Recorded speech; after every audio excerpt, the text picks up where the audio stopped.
Hi folks, it's Neil from ECS Coffee, and today we're going to talk Keurig 2.0. Many of you have asked, can you please do a review of this machine and explain the features and benefits of it to us? So today we're going to start by examining what is Keurig 2.0, what are the great features about it, and what are some of the things you're going to need to know before you make your purchasing decision.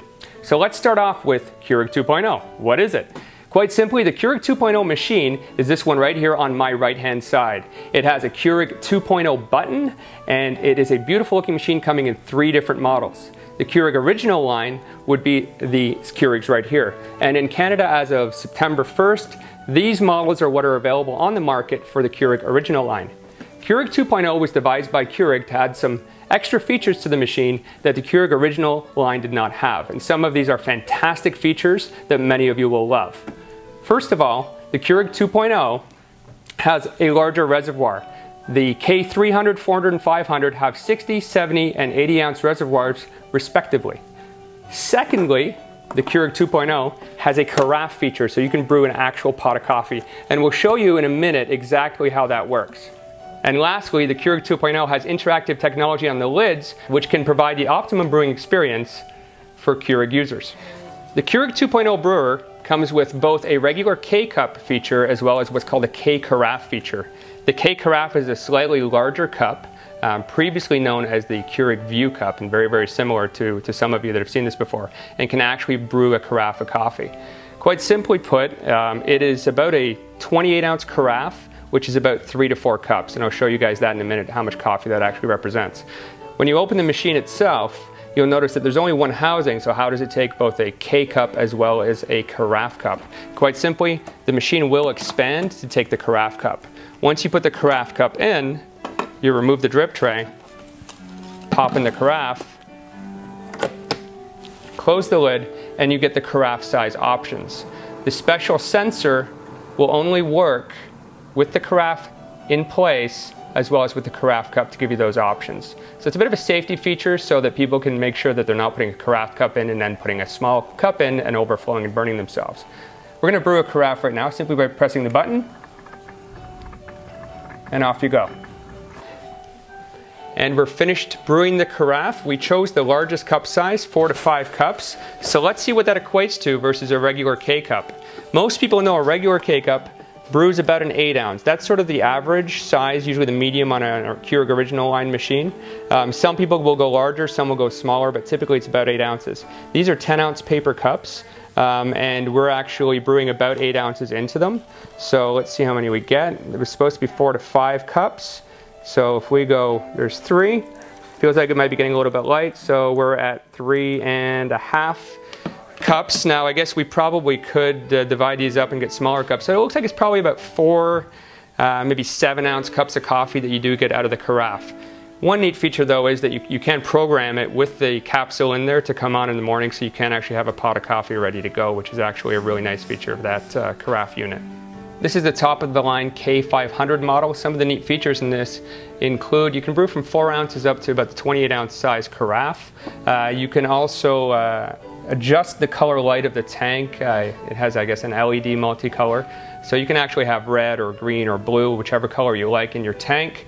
It has some strength options, so you can actually adjust the brew settings so you can have a stronger cup of coffee.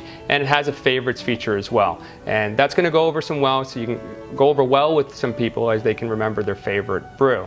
Now, one of the things I mentioned earlier was some of the controversy around this machine is regarding the capsules themselves. Keurig has developed technology that they have put on their lids. You'll notice this has a white ring around the capsule. This white ring is actually read by the machine. If the capsule does not have this new white ring, it will not work inside the machine and you'll get an error message. So for example, this Timothy's here with this new Keurig brewed white ring around it will work just fine. But if I was to take a Marley coffee, for example, and put it in the machine, we're going to get the following message. It will say, "Oops, this pack was not designed for this brewer. Please try one of the hundreds of packs with the Keurig logo." Now on the surface of it, this may seem like a major problem. A lot of the manufacturers that aren't Keurig authorized, and Marley Coffee happens to be one of them, along with a bunch of other brands I have right here, they have claimed that they have actually figured out a way to get around that technology, and they'll be launching packs in the coming months that will actually be able to be read by the Keurig 2.0 machine. The challenge I have right now is that although there are Keurig brewed packs on the market, there still exists a number which haven't been upgraded. And you can see the difference here. This Colombian Excelencia is still well within its best before date, and it doesn't have the lid. So the Timothy's product itself may not work in the machine that it was designed to work with. I'll give you another example. I have a brand new box here of Celestial Seasoning Iced Tea, which is good through 2015. And if I pop this in here, we'll also get the error message.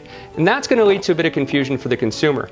As for the actual quality of the coffee and tea itself, I've been in this business a long time. I've tried many coffees and teas out of both the Keurig Original Line series, and I have actually been able to make some work in here with a slight modification just to see if it actually brewed a better cup of coffee.